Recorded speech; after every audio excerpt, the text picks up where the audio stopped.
تو یہ بات ہے، اور مولانا کے پاس آئینی عدالت کا جو مسودے کے اندر ذکر ہی نہیں ہے، صرف آئینی بینچ ہوگا، اور پھر 18ویں ترامیم کو بحال کرنے پر بھی اتفاق جو ہوا ہے اس کو بھی اگر ہم دیکھیں تو اگلے چیف جسٹس منصور علی شاہ ہی ہوں گے، اور ان کے ہی زیر سرپرستی پھر وہ آئینی بینچ بنایا جائے گا جو پھر آئینی معاملات کو سنے گا۔ تو پھر یہ والی جو ترامیم ہے ان کا اثر ان والی ترامیم کی طرح نہیں ہوگا جو راتوں رات ڈاکہ مار کے پہلے پاس کروانے کی کوشش جو ہے وہ کی گئی تھی۔ یہ تو خیر ہو گیا 17 اکتوبر کو جو اجلاس بلایا گیا اس کی تمام تر کہانی اور پس پردہ جو حقائق ہیں وہ۔ اب عمران خان کا جو اس ٹاپک پہ آتے ہیں، عمران خان صاحب کا جو آکسفورڈ یونیورسٹی کے اندر چانسلر کے الیکشن تھے اس سے باہر ہونے کی جو وجہ سامنے آ رہی ہے وہ یہ ہے کہ ان کا ایک کرمنل کیس کے اندر جو ہے کنوکٹ ہو جانا ہے، اس میں ان کا سزا یافتہ ہونا ہے۔ تو آپ کو پتہ ہے کہ عمران خان تو 4 کیسز میں سزا یافتہ ہیں، اور 4 کیسز میں جو کرمنل کیسز ہیں وہ ان میں ان میں بھی وہ سزا یافتہ ظاہر ہے اس وقت ہیں، اور اس کی وجہ سے پھر ان کو جو چانسلر کی دوڑ سے اس وقت باہر کر دیا گیا ہے۔ آئی ہوپ اس میں کوئی اپیل کا بھی ظاہر ہے، کوئی نہ کوئی سکوپ ہوگا، کوئی نہ کوئی طریقہ کار ہوگا کہ اس میں یونیورسٹی انتظامیہ کے سامنے اپیل کی جا سکتی ہو جس میں بتایا جا سکے کہ تمام تر سزائیں جو ہیں وہ اس وقت ختم ہو چکی ہیں، اور عمران خان صرف ایک ایسے کیس میں اندر ہے جس کی سزا ابھی تک نہیں سنائے گی۔ تو یہ میرے خیال میں جو یونیورسٹی ہے اس کی انتظامیہ کو معلومات کی کمی کا سامنا بھی ضرور ہوگا، تو ان کو ہوپ فلی جب دوبارہ معلومات دے دی جائیں گی تو ہو سکتا ہے اس کے اوپر کوئی نظر ثانی ہو، لیکن اہم بات یہ ہے کہ اگر اس کے اوپر نظر ثانی ہوتی ہے اور عمران خان واپس دوڑ میں شامل ہو جاتے ہیں تو بھی بڑی خبریں ہیں، عمران خان اس میں پہلے سے شامل ہوتے اور اس لسٹ کے اندر آ جانے والی میں بھی اگر عمران خان کا نام ہوتا تو بھی بڑی خبریں ہوتی ہیں۔ اب جب کہ عمران خان لسٹ سے باہر ہو گئے ہیں تو بھی خبریں لگ رہی ہیں کہ کیوں باہر ہو گئے ہیں، ان کو لسٹ میں کیوں شامل نہیں کیا گیا، یہ بھی بڑے سوالات ہیں۔ بہرحال ان کا جو ایک موقف تھا، ان کا جو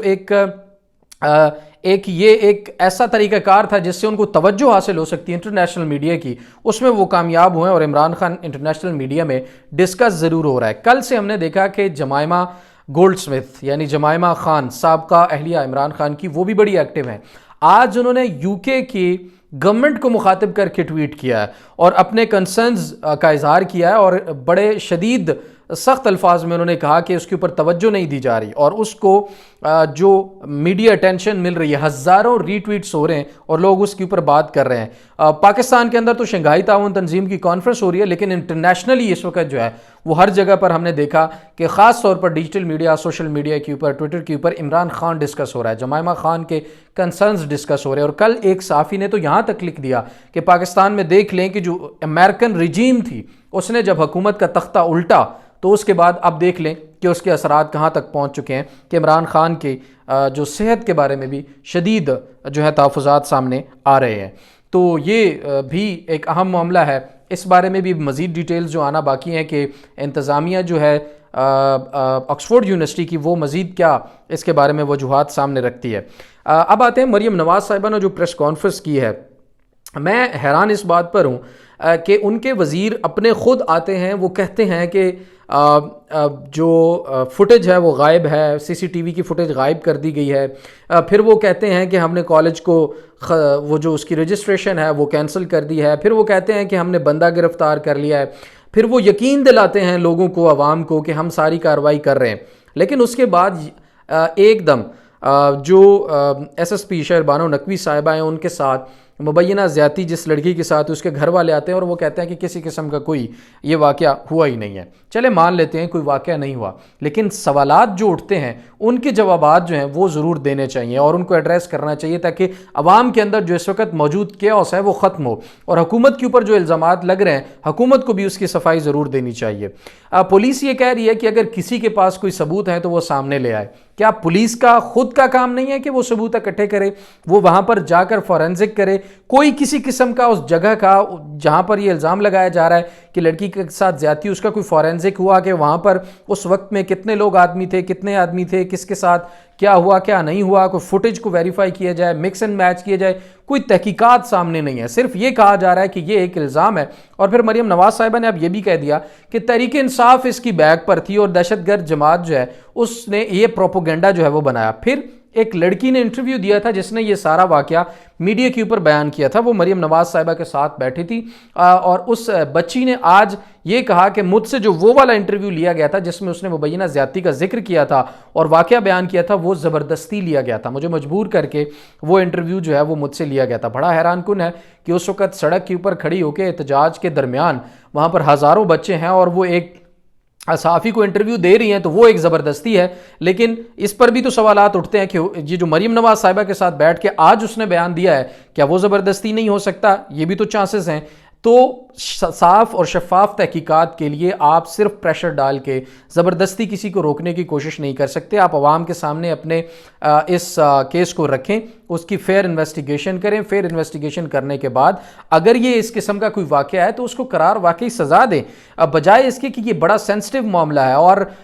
جو لاہور کے گورنمنٹ وومن یونیورسٹی کے اندر واقعہ ہوا اس کو بھی کہا جا رہا ہے کہ وہ فیک ہے. تو یہ جو سارا بچیوں کے ساتھ زیادتی کے الزامات لگ رہے ہیں تمام غلط ہیں اور یہ ان کی کوئی وجہ, ان کی کوئی بیس ہی نہیں ہے. آپ مطلب یہ پریس کانفرنس کا جو ہے نچوڑ ہے تو یہ افسوسناک ہے. یہ بڑا نازک معاملہ ہے, بچیوں کا معاملہ ہے اور خصوصاً ان خواتین جو ٹارچر سے گزرتی ہیں, جو تکلیف سے گزرتی ہیں, اس کو سیاست کا بھینٹ کسی صورت بھی نہیں چڑھانا چاہیے. کل جب تحریک انصاف کے لوگ کہہ رہے تھے کہ احتجاج ہونا چاہیے, فلاں ہونا چاہیے, تو تب بھی ہم نے کہا کہ تحریک انصاف کے لوگوں کو بھی چاہیے کہ اس کو سیاسی رنگ نہ دے. یہ ایک جینون ایشو لگ رہا ہے, اتنا احتجاج ہو رہا ہے. اور آپ کو یہ بھی بتاتے چلے کہ آج تقریباً یہ تیسرا روز ہے اس احتجاج کو, وہ پورے ملک کے اندر اس کا دائرہ کار بڑھتا ہی چلا جا رہا ہے. آج پشاور میں بھی احتجاج کیا گیا. تو اب بین الصوبائی جو ہے اس احتجاج کی